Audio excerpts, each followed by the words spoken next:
Just a minute.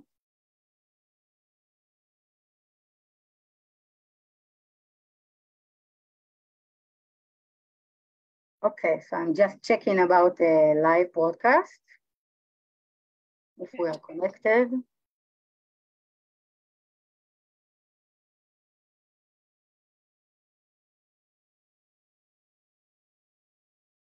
Yes, we are connected. טוב, חברים יקרים, רק תגידו אם אתם רואים אותנו, שומעים אותנו, אני רוצה להציג לכם את האורחת שלי להיום. מעולה.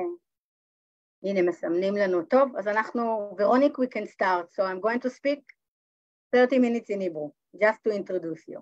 Good.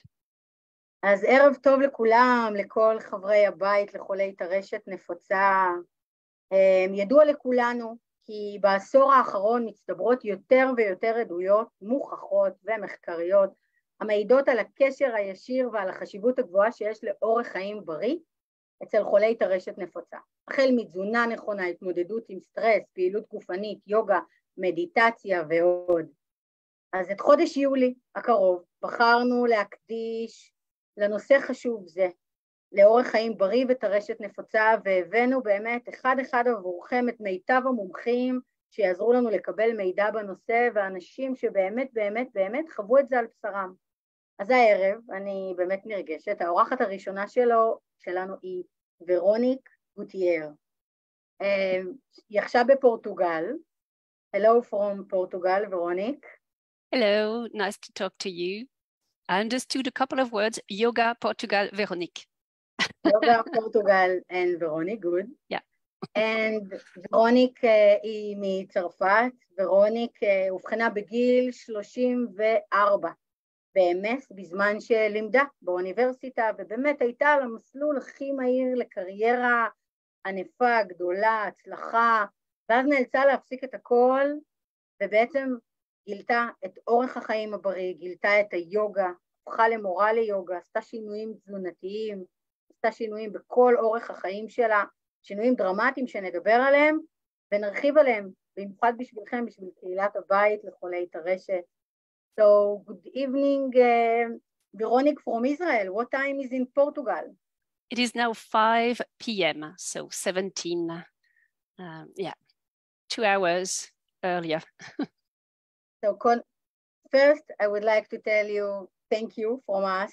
So doing, this interview with us, and I hope my English will be okay for you.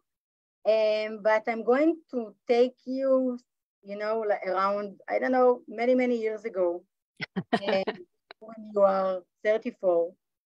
I want you, if you can tell us how it started. What did you feel? Okay. What happened with your body? Why did you go to the doctor? Which doctor? Not by name, but Yeah. So first, thank you for asking me to do this interview. It's really a pleasure. So going back when I was 34, so that was 23 years ago, I was, at the time I was, working at university. I was doing my PhD and I was smoking 30 cigarettes a day, but I was also spending 7 hours a week at the gym. I was a little bit extreme. And I loved step aerobics and spinning and squash. And when I was doing step aerobics, I realized that my foot would go and I would fall, and I just didn't feel the sole of my feet anymore, especially one side. So I went to my doctor. I was living in Ireland, and I always remember what he told me. He told me, listen, it's too early. It could be something benign, like a stuck nerve, or it could be something horrible, like MS. And I thought, okay, right. But next time I went to France to visit my parents, I decided to go to the family doctor, because he had like a sixth sense. He always knew, he had this ability to find out what you had just by talking to you, by doing some simple tests. And he told me, given your age and the kind of symptoms, because I had other symptoms in between, he said it could be MS and you should go and see a neurologist. But on the same day, my older brother went to see him, the family doctor, and was diagnosed with a kidney cancer. So I kind of forgot about my diagnosis. You know, the priority was my brother, and unfortunately, he lost the battle against cancer and died. And it's only afterwards that I thought, you know, maybe I should go to the neurologist, especially after one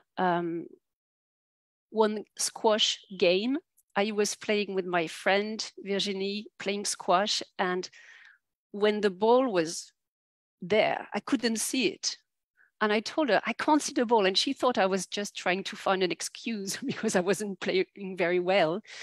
But I realized that there was really something wrong with my eyes. So I went to the optician, who sent me to the ear and eye hospital, and we did different tests. They referred me to a neurologist. Then I did an MRI scan and a lumbar puncture as well. And that's how they diagnosed me with MS. I kind of knew because of what the family doctor had said. I thought, you know, I wouldn't be surprised if it were that. I didn't know anything about MS, but I looked a little bit at literature and it felt like this is what I have. So it took me basically 2 years between the first symptoms and then the diagnosis, because I didn't go, I waited before going to the neurologist. But I had lots of sensory symptoms, mainly. The eyesight, everything was covered in gray, so I couldn't see any white. The white was gray, the yellow was beige, everything was darker. And fatigue a little bit, but it became stronger actually after 2 or 3 years of diagnosis. So, yeah. When the neurologist that you met told you or gave you the diagnostic that you have MS, what did you think? What did you felt? How did you decide to do any change? Did he told you that you need to change the way you live, the way the way you manage? Who told you? I mean, my neurologist, I think, was very old school neurologist. And he actually told me, so do you have any idea of what it could be? And I told him, well, I was told it might be MS. And he said, yeah, you're right. The only thing he told me was, you don't have to tell anybody except your car insurer. And he said, I cannot do anything for you except giving you interferon, which will postpone the moment when you will get worse. Okay, I didn't know anything about MS, really, about the treatment. So I said, okay, we'll do that. So I did go on interferon or betaferon for 3 years altogether. So first, every second day, in a subcutaneous, and I was really getting very depressed, and I was like a zombie. I was losing my hair. I was like skinny. I had no energy. So I went back to him and I said, it doesn't work for me. He said, okay, well, we'll try the once a week intramuscular. And I did that, but I really became suicidal. I really planned my suicide. And I had planned to, I was living in Dublin, and north of Dublin, there are cliffs. And I didn't want my parents to feel guilty. I didn't want them to feel bad. I just wanted it to appear like an accident. I was so depressed. I mean, now I feel, why didn't anybody diagnose me with depression? I was clearly depressed. But we know that depression is one of the symptoms. I know. MS. Yeah, and I think the medication made it worse. And so I don't know what happened. So I had planned to go and walk on these cliffs every single Sunday. And then I thought maybe after a few months, I will just fall, so nobody will believe, everybody will think, oh, it's an accident. And I had planned the day, I really was so into my own desperate kind of world that I had planned the day. And on the day, I don't know what happened. I really feel it's the life force. I feel it's kind of magical. This voice came and said, it's not you. This is not you. And that's when I decided I'm taking charge. I'm looking after myself. And I went to the neurologist and I said, I want to stop this medicine, and he told me, you are playing poker. I said, I might win. And he said, you might lose. So I didn't go to see him for a few years. But now it would be different because now there are different medicine available. Maybe I would have had another option. But and then, different doctors, Veronik, yeah. Different doctors we have today. Yeah, but 20 years ago, that was it. In Ireland, I didn't take interference. So it was like, I can't do anything for you. Good luck. But I decided, I thought, okay, I'm going to sign a contract with myself. Really, I'm going to stop smoking. And I was smoking 30 cigarettes a day, Gauloise blonde. I'll stop smoking. I'll really do yoga as much as possible because I noticed that yoga was helping me. Not enough then, but it was helping me. And I'm going to look after my diet. And I'm going to do that. If I break my promises to myself, if I break the contract, I have to go back to interferon. And that worked because I really didn't want to take back this medicine. So that's what I decided to do. I really, from this day, I stopped smoking. So my way to stop smoking was to say, okay, it's not forever. I'll have another cigarette on my 80th birthday. Now I don't want it anymore, but it helped me at the beginning to kind of, it's not forever. It's not forever. I'll have another one. I'll have another one. And then, yeah, I did more yoga than I was doing before and really embraced a different lifestyle. And it worked for me. So, yeah. What did you change in your nutrition? What did you know? Who told you to change your nutrition or the way you change your nutrition? So I first went to a Chinese nutritionist. He was Irish, but trained in traditional Chinese medicine. And when I went to see him, he told me, oh, the issue is digestion. I said, no. He said, yes. I said, no. He said, try this. And he gave me some indication of what to eat, what not to eat. And he thought that I needed more minerals, for instance, that I was not, my diet wasn't balanced. And I did that. And when I went back a month later, I felt better. So I knew that the digestion was something that I had to pay attention to. And it makes sense, like you are what you eat. And if I felt less heavy, I was eating quite a lot of dairy at the time because I love cheese. So I didn't stop that for a number of years, but I wasn't eating a lot of meat because, when you do yoga, you try not to eat meat most of the time. I tried to improve my diet, but it took me a while to find the right diet because I had to experiment. And I read that, fat are important. So I was aware of all that I need to change, but it's only later that I discovered a program, the Overcoming MS program, that had a diet that fits me. So I don't eat meat, I don't eat dairy, I eat fish and seafood, a lot of vegetable. I take omega-3, I take vitamin D3, and that works for me. I really feel good this way. So the supplement that you take is vitamin D, and omega-3. Yeah, omega-3, I drink flaxseed oil.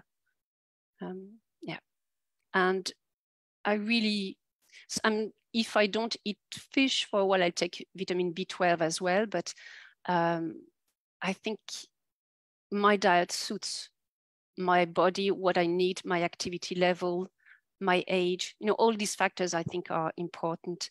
But I feel really good. So I feel better now. This is what is important, that you feel really good about it. And when you talk about the yoga, that you started to do more and more yoga, why did you choose yoga? What is yoga for you?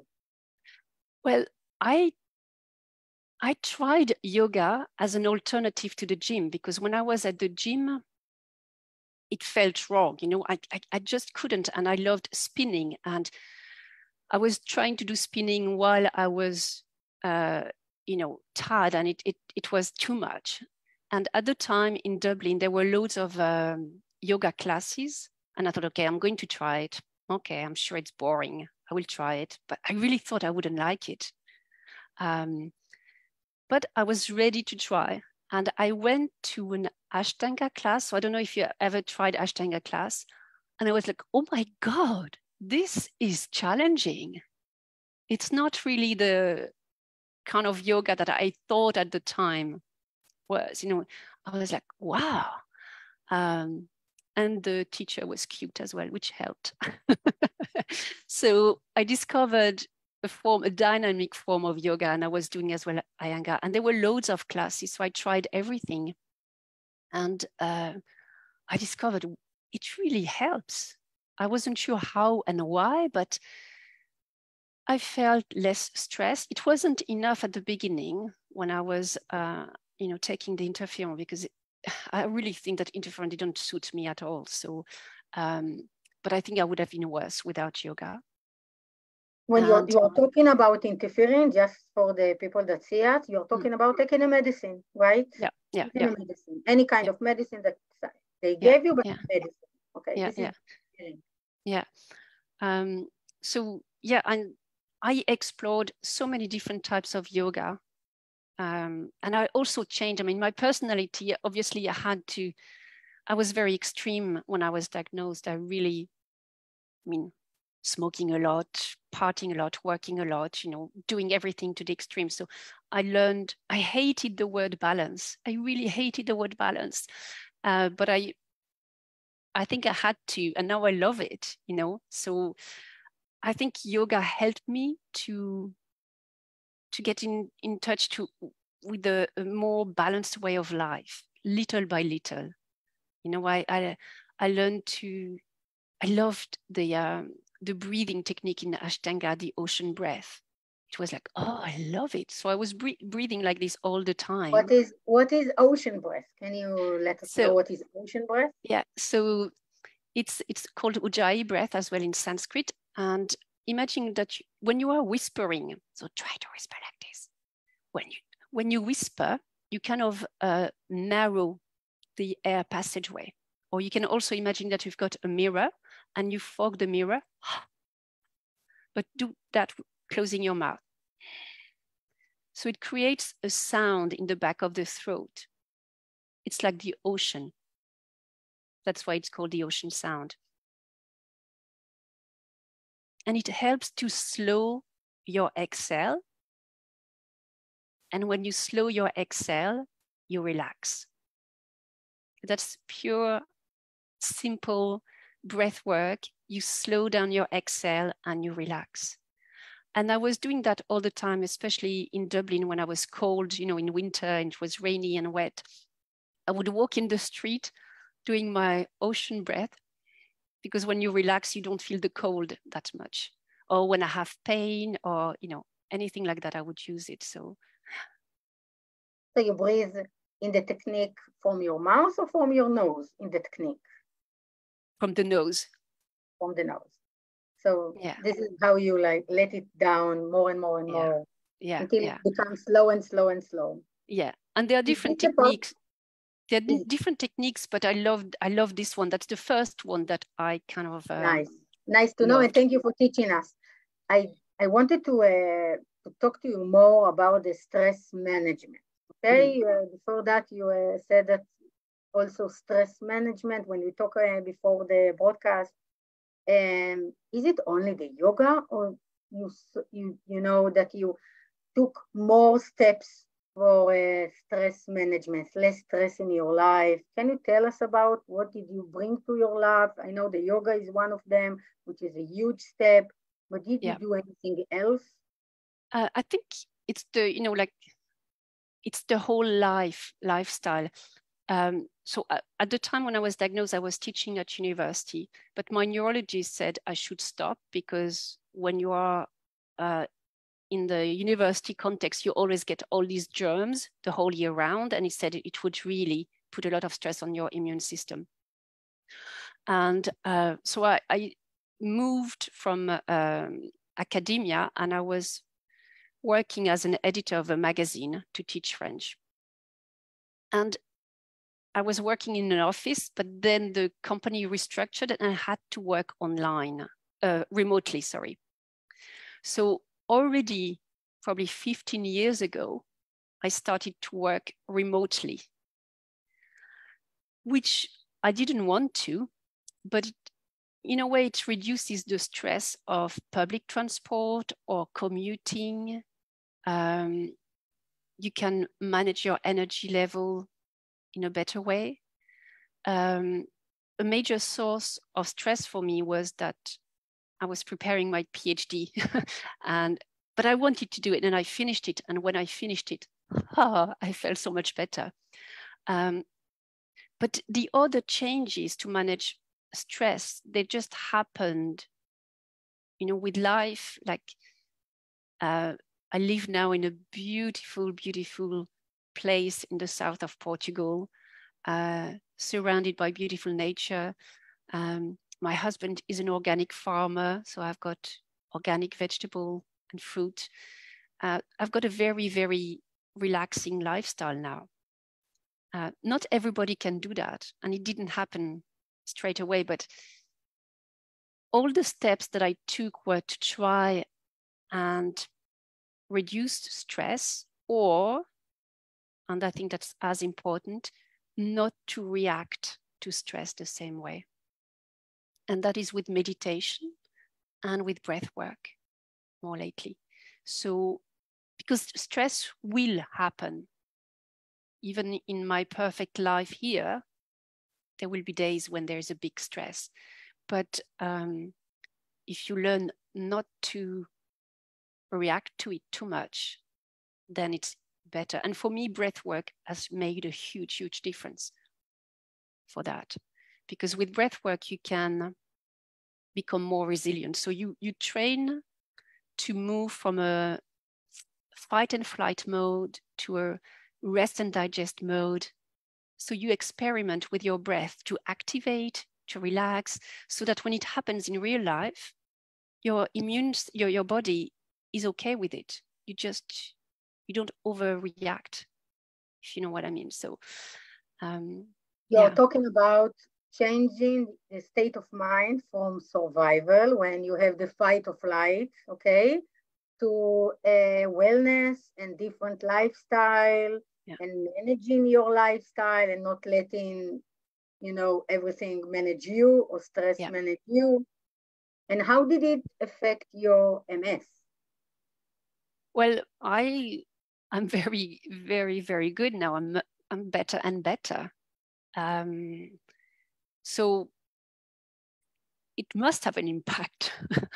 Again, I mean, MS is such a big umbrella term. I mean, we know that MS affects each one of us differently. But personally, I really feel that changing my lifestyle explains why I could run my first marathon 2 years ago. You know, I would never have done that before. And I'm better now than I was. It doesn't mean, I mean, I still have MS, and we don't know what's going to happen tomorrow, but I feel that yoga and this kind of holistic lifestyle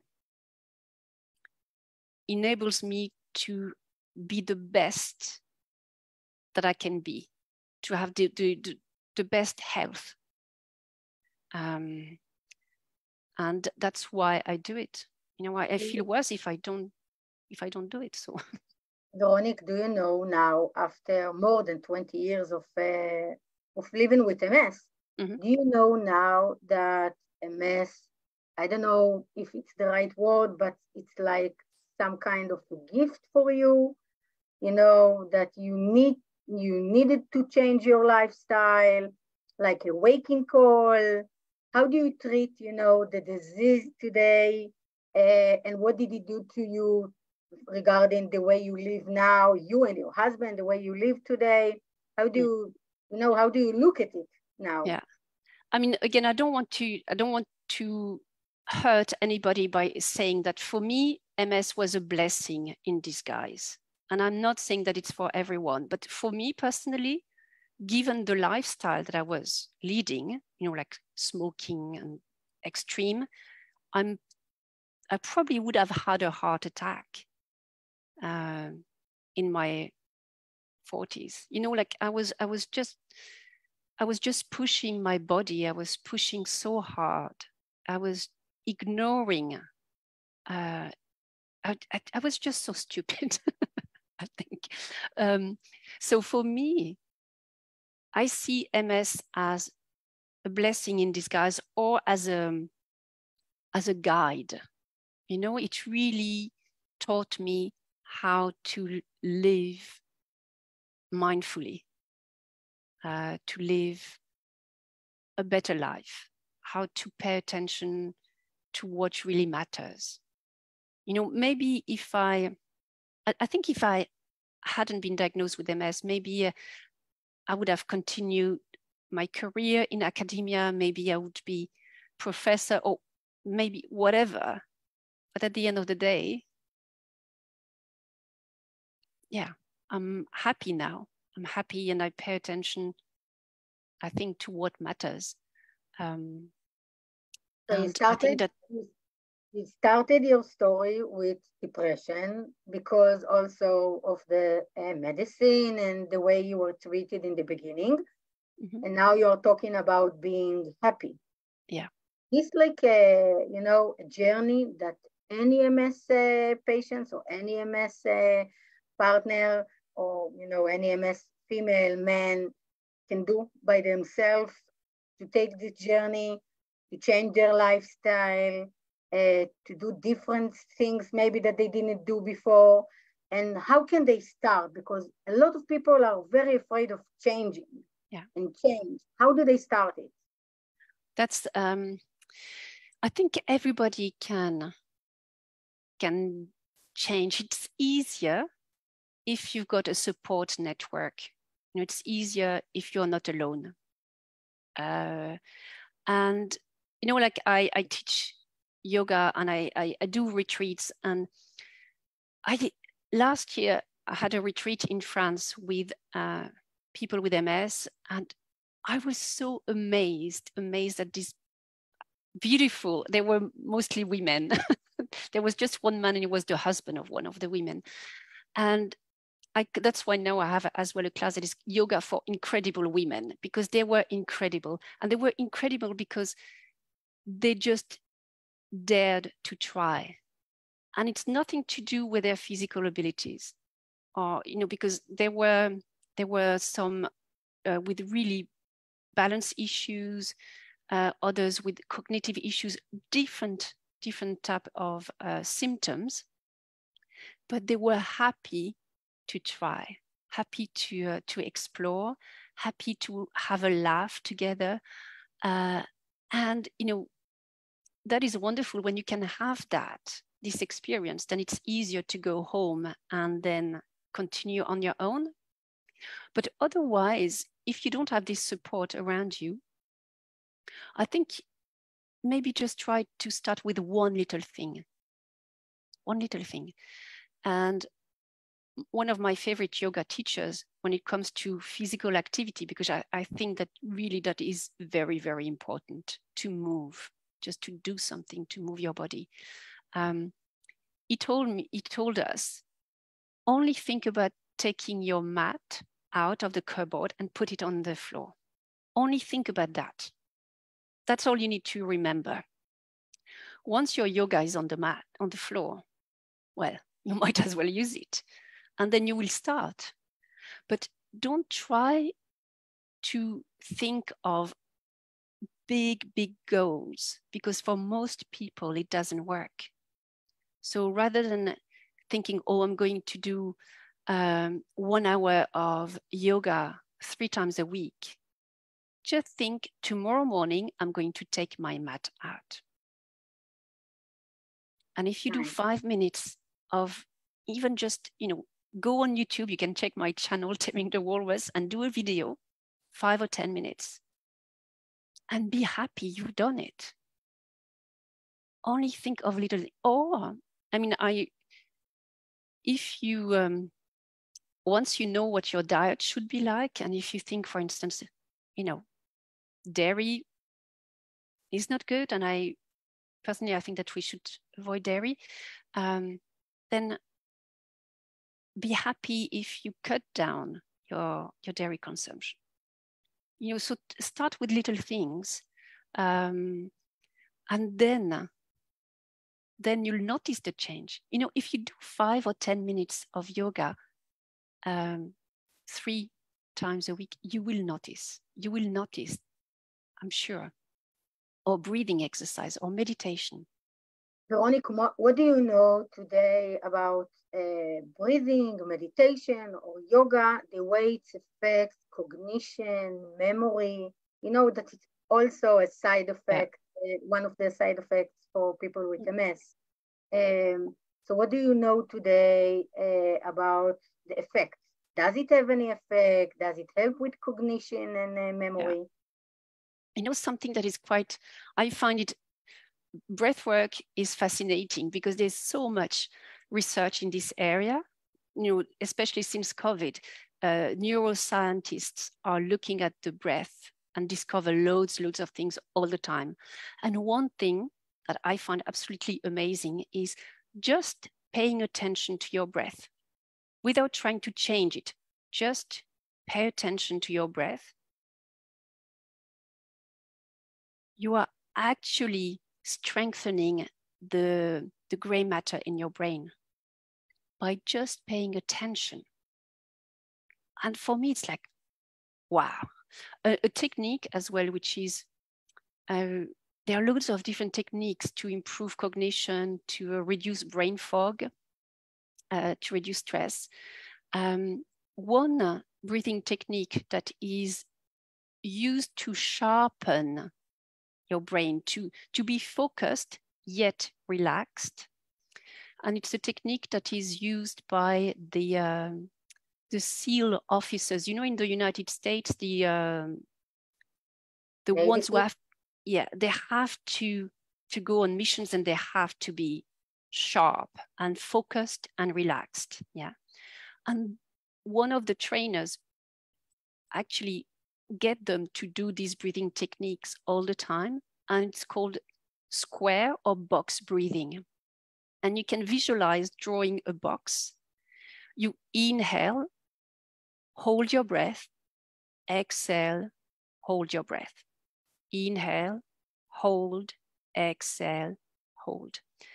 And obviously, depending on how comfortable you are breathing, how long, it might be inhaling for 3 seconds, pausing for 3, exhaling for 3 and 3, or usually it's 4 seconds or 5 seconds for each side. And that is so simple. But just paying attention to your breath is amazing. And something that I noticed when I was doing my training in breath work is a lot of people with MS don't breathe properly because of stress, because of posture. Sometimes it's because of the phrenic nerve that is affected by MS. So learning to breathe better is a key step as well. And breathing well means breathing through the nose, breathing using the diaphragm, not from the upper chest, but from the diaphragm, and slowly. So that makes a huge difference as well. So you started your journey by being a teacher in the university, okay, a lecturer. You gave lectures in the university, and now you become, not now, many years from now, you become a yoga teacher. What is I love teaching. Yeah, what is teaching for Veronik? What is it for you when you meet different people, when you know, I don't know, teach them something new? What is it for you? Yeah, I just, the thing is, when I know that something works, I want all my friends to try it. I want everybody to try it. I just need to share it, So I remember at the beginning when I trained as a yoga teacher, all my friends, no matter if they didn't want to do the yoga, they had to do it because I was like, it's so good for you. You have to do it. I cannot keep it to myself.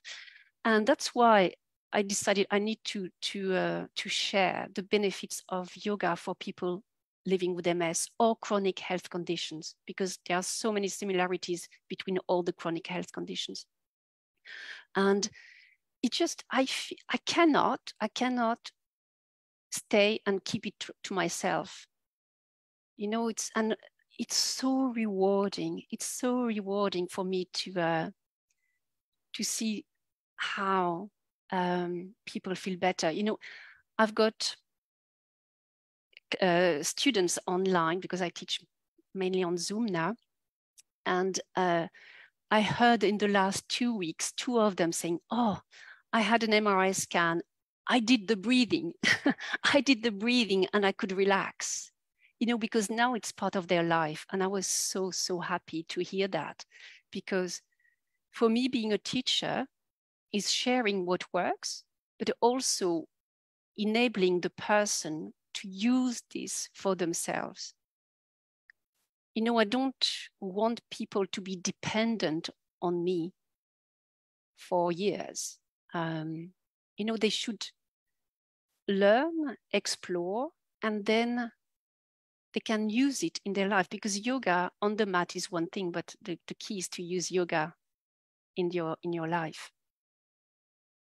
I have to ask, did you have, like in the last years, MS attack? Did you have any change in your MRI test? Did you see, I don't know, less lesions or more lesions? Yeah. Any kind, any different? What did you see? So my first neurologist, the one in Ireland, who told me I played poker. So when I told him I will stop interfering, he said, would you mind to do an MRI scan now? And then we'll see later on. And I said, okay, let's do one now. And then I went back 7 years afterwards. When I left Ireland, I went back to him and I said, I'm doing great. And he said, okay, well, let's do an MRI scan. And I had less lesions than at the beginning. I told him, so it works. And he said, well, maybe you were lucky. But it doesn't matter to me. I have had less lesions, and now I have, I'm basically what we call no evidence of disease activity. I still, if I really push very, very hard, or if I've got, like right now I have COVID, so I feel maybe a little bit more tired, but that's not fatigue. It's just, also when you are over 50, you tend to be a bit more fatigued in general. So I think, for me, whatever I do is working. There's no evidence of disease activity. If I push really hard, meaning like if I run 40 kilometers in the sun, then maybe I will have sensory symptoms. But I think anybody would have. So what do you do in your workout? Because you say that you did a marathon 2 years ago. Yeah, I wanted to do it, and I mean, I had because we live, here it's like 35 degrees today. It's quite hot as well. So I have to put water on my head to cool down when I run, when it's hot, because otherwise, I get more tired. But I love running. I love running because, it makes, I think I've got good ideas at the end when I run. It just clears my mind. And because I live in such a beautiful space that, it's just a pleasure to run around here. I love swimming as well in the sea, but I'm not a good swimmer, but I love the cold water. That helps me as well to get more energy if I need to. And I mean, I love exploring. I love researching about health. I love reading. I'm reading at the moment a fascinating book about inflammation. So that's what I love doing. I love cooking as well. Healthy cooking. Yeah. With organic merchandise. Yeah. So, and I've got 3 dogs and a cat, and love walking my dogs when I can, playing with them. So that's my kind of life. Yeah. And you were in Israel 2 weeks ago, and you did a retreat in Israel, yoga retreat in Israel, and you met also wonderful women from our MS community, from the house of MS. And what is your connection to Israel? What did you thought about the retreat in Israel and the people and the women that you met? So I always wanted to go to Israel because my husband has family. One of his uncles went to Israel, so he's got cousins there. And I always wanted to, but we married 7 years ago. We met 12 years ago. So I've always wanted to go, but things happen, and we never did. And then one of his cousin was diagnosed with MS, and I really wanted to go and meet her and share with her as well. And then it became a retreat or a workshop, because it was 1.5 days, and 13 beautiful or 12 beautiful women and a man came to the workshop, and it was really, really fantastic. I had a great time, and I found that the group was really engaged, and there was a great exchange. And what I found amazing is, because it was just a day and a half, how the group kind of got together. That was quite magical to see the people connecting and to leave and to say, okay, these 2 people are going to stay in touch and going to support each other. So that was really, really nice. So we are now planning the next one for next year. So that's nice. That's how I can share. We will let the community know before about the next retreat. And I saw on your bio, when I was in your website before this interview, I saw that you put MS in the beginning of your story, of your life story.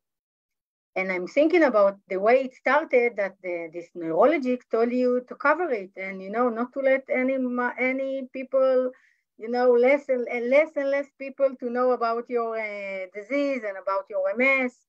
And now you put the MS, in the beginning of your life story. Yeah. And also teach people that with MS and different autoimmunities, diseases. So tell me about, the way that you started by, I don't know if you cover it, okay, if it was a secret for you in the beginning, but this is like the recommendation that he gave you. Yeah. So tell me about the journey from getting a recommendation about covering your story and covering your disease, and now putting your disease in front of anything, Yeah. So it's like a vision now. It's part of your DNA now. Oh, yeah. And at the beginning, there was so much stigma about MS. 23 years ago, like I didn't want my employer, I didn't want the university to know about it, because I thought, oh my God, how are they going to react? I didn't want you know, had reactions as well from people. You know, I thought, no, it's better if nobody knows. I'm going to, I don't want anybody to know about it. And I had to, in a way, because it was hard to hide that that had something, you know, like, because I had, my hands were like this, and I had to do a lot of twitching, you know, on my face. And, you know, you can't really hide. You can't say, I'm fine. It shows. And I was losing weight. I was losing my hair. I was, you know, I had to. Then I realized that the university was very supportive, and they made a room available for me to lie down if I wanted to, because I was struggling with fatigue. So if I wanted to rest, my research supervisor was very happy to let me take a few months off to rest and so on. So people were more supportive than I thought. And then more and more I realized, you know, if I want to help people, I need to also be honest about my life with MS. So you can't really help people if you don't tell them, this is what I'm going through, you know? And it kind of happened naturally. And also I loved, at one stage I was really into creative writing, and that's how I kind of started Taming the Walrus as a blog, where I wrote little stories about MS. So it was little fictions, but it was all about different symptoms, and that's how I started. And I remember a young 16-year-old teenager who read one of my little stories. She contacted me and she said, "Thank you so much, because now if one of my friends is diagnosed with MS, I will know more about it." And I think that clicked. Then I realized that's what I need to do. You know, I need to help people. If I want people to feel better, if I want things to change, I need to also share my story. And yes, sometimes it feels a little bit like you're taking your clothes off, you know, like you feel exposed and vulnerable. But in a way, I think it's good, because the others feel the same. Other people with MS feel the same, you know. Yeah. So first of all, I would like to thank you for sharing your story with us, also with our community. And thank you very, very much for, all your help, and continue doing this great, I don't know, it's like, your journey, and it's like very unique for you, something that is very unique for you to treat also with yoga, to treat MS people, to let them live a better life, and to be an inspiration, an inspiration also for us, also for them. So thank you from all of our, the members of the MS community, and also our CEO, Irit Luzon, of the MS Home Association. And it was a pleasure to talk with you, Veronik, and feel good. I know that you have COVID. Feel good, feel better. Thank you so much. It was a pleasure. And I hope that we'll meet in person on one of my stays in Israel, because I think it's really it was this year the beginning of a regular adventure. So I'm looking forward to going back there. And if anybody wants information, just don't hesitate to contact me on my website or on Instagram or wherever, and I'll be more than happy to answer any question people might have. So just check tamingthewalrus.com. But it's a pleasure, and I wish everybody who is watching this video all the best, and just start on your journey, on your own journey, and you will get better, I'm sure. Thank you very much. And good night from Israel. Bye, good night. Bye.